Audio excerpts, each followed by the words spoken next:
क्या आप जानते हैं कि आपके घर के किसी कोने में रखी वो मामूली सी झाड़ू आपके घर को रातों रात स्वर्ग से नरक में बदल सकती है? क्या आपने कभी सोचा है कि जिस झाड़ू से आप रोज अपने घर का कचरा बुहारते हैं, वो अनजाने में आपकी सुख शांति, आपकी तिजोरी की बरकत और आपकी किस्मत को भी बुहार कर घर से बाहर फेंक सकती है? नमस्कार दोस्तों, मैं हूं विवेक वर्मा और वर्मा स्टोरीज के एक और बेहद खास और रहस्यमयी अध्याय में आपका बहुत बहुत स्वागत है। दोस्तों, हमारे प्राचीन शास्त्रों और पुराणों में झाड़ू को साक्षात धन की देवी माता लक्ष्मी का प्रतीक माना गया है। ऐसा कहा जाता है कि जो घर से दरिद्रता रूपी कचरे को बाहर निकाले, वो लक्ष्मी का ही रूप है। लेकिन आज की इस भागदौड़ भरी और आधुनिक जिंदगी में घर की औरतें अनजाने में ही सही साफ सफाई के नाम पर झाड़ू के साथ कुछ ऐसा बर्ताव कर बैठती हैं जिसे वास्तुशास्त्र में भयंकर पाप माना गया है। आज मैं आपको शिवनगर नाम के एक शहर की ऐसी दिल दहला देने वाली कहानी सुनाने जा रहा हूं जिसमें स्वयं माता लक्ष्मी ने एक सपने में आकर यह बताया कि रोज झाड़ू लगाने वाली औरतें आखिर वो कौन से घोर पाप करती हैं जिनकी सजा पूरे परिवार को सड़क पर आकर चुकानी पड़ती है। इस कहानी का एक एक शब्द आपके लिए एक बहुत बड़ी सीख साबित होगा। शिवनगर शहर में कैलाशनाथ नाम के एक बहुत ही प्रतिष्ठित और धनवान जौहरी रहा करते थे। हीरों और सोने के जेवरातों का उनका बहुत बड़ा पुश्तैनी कारोबार था। शहर के बीचों बीच उनकी एक बहुत ही विशाल और खूबसूरत हवेली थी, जिसे लोग स्वर्ण भवन के नाम से जानते थे। कैलाशनाथ की धर्मपत्नी प्रभावती एक अत्यंत ही संस्कारी, दयालु और धार्मिक विचारों वाली महिला थीं। उनका मानना था कि उनके पास जो भी धन और वैभव है, वह सब भगवान की कृपा और घर में हो रहे धर्म कर्म का ही परिणाम है। प्रभावती रोज सुबह सूर्योदय से पहले उठकर स्नान करती और पूरे घर में अपने हाथों से साफ सफाई करवाकर ईश्वर की वंदना करती थीं। कैलाशनाथ और प्रभावती का एक इकलौता बेटा था, शशांक। शशांक ने अपनी उच्च शिक्षा बड़े शहर से प्राप्त की थी और अब वह अपने पिता के व्यापार में उनका हाथ बंटाता था। जब शशांक विवाह के योग्य हुआ तो प्रभावती ने उसके लिए एक बहुत ही सुंदर और पढ़ी लिखी लड़की चुनी, जिसका नाम था अवंतिका। अवंतिका बहुत ही आधुनिक विचारों वाली, तेज तर्रार और अपनी सुंदरता व अपनी शिक्षा पर बहुत अधिक अभिमान करने वाली लड़की थी। उसे साफ सफाई का एक ऐसा अजीबोगरीब जुनून था कि वह घर के फर्श पर धूल का एक कण भी बर्दाश्त नहीं कर पाती थी। विवाह के कुछ ही दिन बीते थे। एक शाम जब सूरज ढल चुका था और घर में संध्या वंदन और दिया बाती का समय हो रहा था, प्रभावती अपने छोटे से मंदिर में बैठी पूजा की तैयारी कर रही थीं।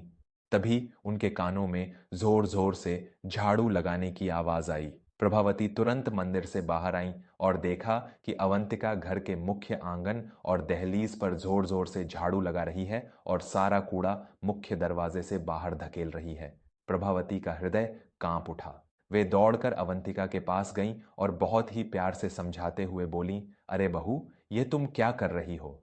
सूरज ढलने के बाद गोधूली बेला में घर में झाड़ू कभी नहीं लगाते। यह समय तो साक्षात लक्ष्मी जी के हमारे घर में प्रवेश करने का होता है। अगर तुम इस समय झाड़ू लगाकर कचरा बाहर निकालोगी तो लक्ष्मी जी हमारे दरवाजे से ही उल्टे पांव लौट जाएंगी। शाम के समय घर में झाड़ू लगाना महापाप है। लेकिन अवंतिका ने अपनी सास की इस बात को बहुत ही हल्के में लिया। उसने अपनी झाड़ू जमीन पर पटकी और एक व्यंग्यात्मक मुस्कान के साथ कहा, माँ जी, आप भी ना इन पुरानी दकियानूसी बातों को मानती हैं। गंदगी और धूल क्या कोई समय देखकर आती है? आज शाम को घर में इतने सारे मेहमान आए थे, उनके जूतों से पूरा फर्श गंदा हो गया है। मुझे गंदगी बिल्कुल बर्दाश्त नहीं है। और वैसे भी लक्ष्मी जी कोई झाड़ू लगाने से थोड़ी रूठती हैं, वो तो इंसान की मेहनत से आती है। प्रभावती ने उसे बहुत समझाने का प्रयास किया कि शास्त्रों के नियम मेहनत से नहीं बल्कि आस्था और ऊर्जा से जुड़े हैं। लेकिन अवंतिका ने उनकी एक न सुनी और अपना काम जारी रखा। यह तो बस एक शुरुआत थी। अवंतिका की आधुनिकता के अहंकार में घर के कई सारे वास्तु नियम रोज टूटने लगे थे। एक दिन शशांक जब बाजार से घर लौटा तो उसने देखा कि अवंतिका सफाई करने के बाद झाड़ू को बैठक के एक कोने में बिल्कुल खड़ा करके रख कर चली गई है। इतना ही नहीं, वह अक्सर जल्दबाजी में झाड़ू को पैर से ठोकर मारकर किनारे कर देती थी। प्रभावती जब भी यह देखती, उनका दिल दहल जाता। वह अक्सर टोकती, बहू, झाड़ू को कभी पैर नहीं लगाते, यह साक्षात लक्ष्मी का रूप है और इसे कभी ऐसे खड़ा करके या मुख्य दरवाजे के पास सबकी नजरों के सामने नहीं रखा जाता। इसे हमेशा लिटाकर और किसी ऐसी जगह छिपाकर रखना चाहिए जहां बाहर से आने वाले किसी भी इंसान की नजर उस पर ना पड़े। पर अवंतिका हर बार चिढ़ जाती और कहती, माँ जी, आप भी कमाल करती हैं। झाड़ू एक मामूली सा निर्जीव तिनकों का गुच्छा ही तो है, उसे कोई सोने के सिंहासन पर थोड़ी बिठाऊंगी। जहां जगह मिली, जहां सहूलियत हुई, वहीं रख दिया। आप बात बात पर टोका टोकी मत किया कीजिए। अवंतिका के इन निरंतर कृत्यों का परिणाम बहुत जल्द उस पूरे स्वर्ण भवन को भुगतना पड़ा। जिस घर में कभी सोने के सिक्कों की खनक गूंजती थी, उस घर को जैसे किसी की भयंकर नजर लग गई। सबसे पहले कैलाश नाथ की सबसे बड़ी तिजोरी से करोड़ों के कीमती हीरे चोरी हो गए। पुलिस भी उन चोरों का कोई सुराग नहीं लगा पाई। शशांक ने व्यापार को डूबने से बचाने के लिए एक बहुत बड़ा निवेश किया था, लेकिन वह सौदा पूरी तरह से फर्जी निकला और शशांक को करोड़ों का भारी घाटा सहना पड़ा। हालात इतने बदतर हो गए कि उनके घर के नौकर चाकर सब काम छोड़कर चले गए। कैलाशनाथ इस भारी सदमे को बर्दाश्त नहीं कर पाए और उन्हें भयंकर दिल का दौरा पड़ा, जिससे वे हमेशा के लिए बिस्तर पर पड़ गए। जो प्रभावती पूरे शहर को गुप्त दान दिया करती थीं, आज उनकी आंखों में अपने पति के इलाज और परिवार का पेट पालने की चिंता झलकने लगी थी। घर में हर रोज कलह और क्लेश का माहौल रहने लगा था। शशांक और अवंतिका के बीच रोज भयंकर झगड़े होते। उस विशाल स्वर्ण भवन में अब केवल एक मनहूसियत और भारीपन का सन्नाटा पसरा रहता था। दीपावली का समय करीब आ रहा था। बाजारों में खूब रौनक थी, लेकिन कैलाशनाथ के घर में एक अजीब सा अंधकार छाया हुआ था। अवंतिका, जिसे कभी अपनी सुंदरता और पैसे पर बहुत घमंड था, आज खुद फटे हुए कपड़ों में पूरे घर में पोछा लगा रही थी। उसे अपनी इस हालत पर बहुत रोना आ रहा था। कार्तिक मास की एक रात अवंतिका दिन भर की थकान के बाद अपने कमरे में फूट फूट कर रो रही थी। रोते रोते ही उसकी आंख लग गई और उसी गहरी नींद में अवंतिका ने एक ऐसा अद्भुत और दिल दहला देने वाला सपना देखा, जिसने उसके जीवन की पूरी दिशा ही बदल कर रख दी। सपने में अवंतिका ने देखा कि वह अपनी उसी पुरानी हवेली के बीचों बीच खड़ी है। हवेली पूरी तरह से अंधकार में डूबी है।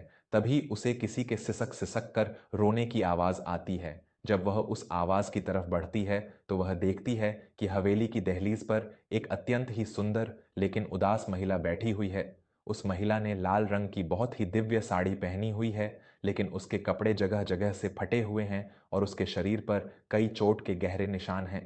अवंतिका उस महिला के पास जाती है और पूछती है, आप कौन हैं और आप इस तरह हमारे घर की दहलीज पर बैठकर रो क्यों रही हैं? आपके शरीर पर ये चोट के निशान कैसे हैं? वह दिव्य महिला धीरे धीरे अपना सिर उठाती है। उसके चेहरे पर एक ऐसा तेज था कि अवंतिका की आंखें चुंधिया गईं। उस पूरे वातावरण में अचानक खिले हुए कमलों की एक बेहद मनमोहक सुगंध फैल गई थी। वह महिला रोते हुए अपनी गूंजती हुई आवाज में बोली, मैं वही हूं अवंतिका, जिसे तुमने अपने ही हाथों से इस घर से बाहर निकाल फेंका है। मैं इस घर की लक्ष्मी हूं। जिस घर में मेरा रोज तिरस्कार होता है, जहां मुझे रोज पैरों से ठोकर मारी जाती है, वहां मैं कैसे रह सकती हूं अवंतिका? अवंतिका यह सुनते ही बुरी तरह कांपने लगी। वह तुरंत उन देवी के चरणों में गिर पड़ी। हे माता, मैंने आपको कब ठोकर मारी? मैंने तो हमेशा आपकी पूजा की है, फिर आप मुझ पर इतना क्रोधित क्यों हैं? माता लक्ष्मी ने अत्यंत दुख भरे स्वर में कहा, तुम जिसे केवल सींकों और तिनकों का एक मामूली गुच्छा समझती हो, वह झाड़ू मेरे ही स्वरूप का एक अंश है। घर से दरिद्रता को दूर करने वाली झाड़ू साक्षात मेरा ही प्रतीक है। तुमने साफ सफाई के अहंकार में अंधे होकर रोज चार ऐसे भयंकर पाप किए हैं जिन्होंने तुम्हारे पूरे कुल को दरिद्रता के दलदल में धकेल दिया। अवंतिका के हाथ पैर सुन्न पड़ गए थे। माता ने आगे कहा, पहला पाप सूर्यास्त के बाद घर में झाड़ू लगाना। पुत्री, शाम की गोधूली बेला वह पवित्र समय है जब मैं हर घर में अपनी कृपा दृष्टि डालने के लिए प्रवेश करती हूँ। जब तुम उस समय घर का कूड़ा बुहारती हो तो तुम कूड़े के साथ साथ घर की सकारात्मक ऊर्जा और मेरे आशीर्वाद को भी चौखट से बाहर धकेल देती हो। जो स्त्री रात के समय घर में झाड़ू लगाती है उसके घर में कभी अन्न और धन नहीं टिक सकता। अवंतिका को अपनी सास प्रभावती की वो सारी बातें याद आने लगीं जिनका उसने हमेशा मजाक उड़ाया था। दूसरा भयंकर पाप झाड़ू को पैर से मारना या उसे लांघ कर जाना। जब तुम क्रोध या जल्दबाजी में झाड़ू को अपने पैरों से ठोकर मारती थी तो वो ठोकर सीधे मेरे हृदय पर लगती थी। जिस घर की स्त्रियां झाड़ू को सम्मान नहीं देती उसे पैरों से कुचलती हैं उस घर की तिजोरी में हमेशा के लिए छेद हो जाता है और वहां कंगाली छा जाती है। माता लक्ष्मी की आंखों से आंसू बह रहे थे। तीसरा पाप झाड़ू को हमेशा खड़ा करके रखना। वास्तु और धर्मशास्त्रों में स्पष्ट लिखा है कि जो स्त्री अपने घर में झाड़ू को उल्टा या खड़ा करके रखती है उस घर में दुश्मनों का वास होता है, गंभीर बीमारियों का डेरा होता है और घर के सदस्यों के बीच हमेशा कलह बनी रहती है। खड़ा हुआ झाड़ू घर की शांति को चीर कर रख देता है। अवंतिका अब फूट फूट कर रो रही थी। और चौथा पाप झाड़ू को सबकी नजरों के सामने खुले में रखना। जिस प्रकार तुम अपने घर के सबसे कीमती आभूषणों और धन को तिजोरी में छुपाकर रखती हो उसी प्रकार झाड़ू को भी हमेशा बाहरी लोगों की नजरों से छिपाकर रखना चाहिए। जिस घर का झाड़ू बाहर से आने वाले हर मेहमान को नजर आने लगे उस घर की बरकत को बाहरी लोगों की बुरी नजर बहुत जल्दी खा जाती है। इतना कहकर माता लक्ष्मी खड़ी हो गईं। तुम्हारे इन्हीं पापों के कारण मुझे यह घर छोड़ना पड़ा अवंतिका। जहां मेरा सम्मान नहीं वहां मैं एक क्षण भी नहीं रुक सकती। अवंतिका दौड़कर माता के चरणों से लिपट गई। मुझे क्षमा कर दीजिए माता, मुझे क्षमा कर दीजिए। मैं अपने अहंकार और आधुनिकता के घमंड में अंधी हो गई थी। मैंने साफ सफाई के नाम पर उन सभी पवित्र नियमों का गला घोंट दिया जो हमारे घर की रक्षा करते थे। मुझे एक आखिरी अवसर दे दीजिए माँ। मैं वचन देती हूँ कि आज के बाद इस घर में कभी भी झाड़ू का या किसी भी परंपरा का अपमान नहीं होगा। अवंतिका के सच्चे आंसुओं ने माता का हृदय पिघला दिया। माता लक्ष्मी ने अपने हाथ से अवंतिका के सिर पर आशीर्वाद देते हुए कहा, जब अपनी भूल का सच्चा बोध हो जाए और हृदय से पश्चाताप हो तो सारे श्राप धूल जाते हैं। कल प्रातःकाल उठकर स्नान करना, पूरे घर में गंगा जल का छिड़काव करना और एक नई झाड़ू लाकर पूरे आदर के साथ उसकी पूजा करना। तुम्हारी सास के पुश्तैनी पुण्यों के कारण मैं तुम्हारे घर वापस लौट रही हूं। इतना कहते ही वह दिव्य रूप एक तेज प्रकाश में बदल गया और अवंतिका की नींद अचानक टूट गई। वह पसीने से लथपथ थी और उसकी आंखों से आंसू बह रहे थे। सुबह की पहली किरण फूट रही थी। अवंतिका तुरंत उठी, उसने स्नान किया और सीधे प्रभावती के कमरे में जाकर उनके पैरों में गिर पड़ी। उसने अपनी सास को पूरा सपना सुनाया और रोते हुए अपनी हर भूल के लिए माफी मांगी। प्रभावती ने अपनी बहू को सीने से लगा लिया। उसी दिन अवंतिका ने बाजार से एक नई झाड़ू मंगवाई। हल्दी और कुमकुम से उसका पूजन किया और उसे एक छिपे हुए स्थान पर आदर से लिटा कर रखा। उस दिन के बाद से अवंतिका ने कभी शाम को झाड़ू नहीं लगाई, कभी उसे पैर नहीं लगाया और हमेशा उसे सबकी नजरों से बचा कर रखा। देखते ही देखते चमत्कार होने लगा। पुलिस ने कुछ ही दिनों में उन चोरों को पकड़ लिया और कैलाशनाथ के सारे हीरे वापस मिल गए।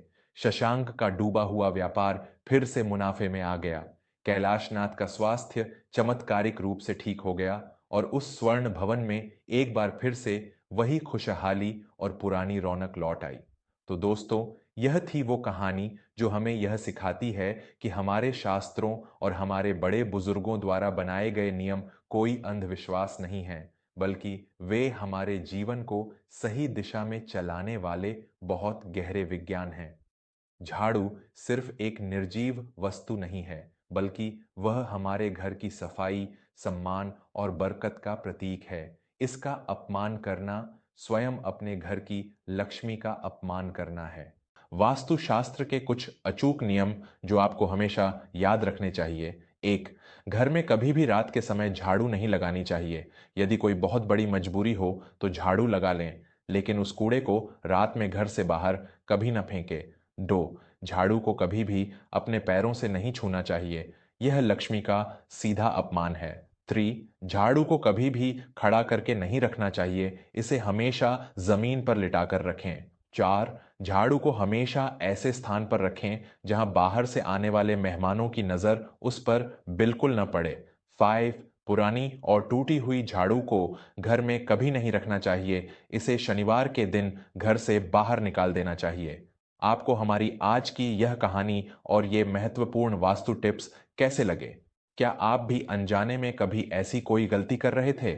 मुझे अपने विचार नीचे टिप्पणियों कमेंट्स में ज़रूर बताइएगा। मैं आपका दोस्त विवेक वर्मा जल्द ही लौटूंगा वर्मा स्टोरीज पर एक और नई ज्ञानवर्धक और सीधे आपके दिल को छू लेने वाली कहानी के साथ। तब तक अपना और अपने परिवार का बहुत ख्याल रखें। जय माता लक्ष्मी। धन्यवाद।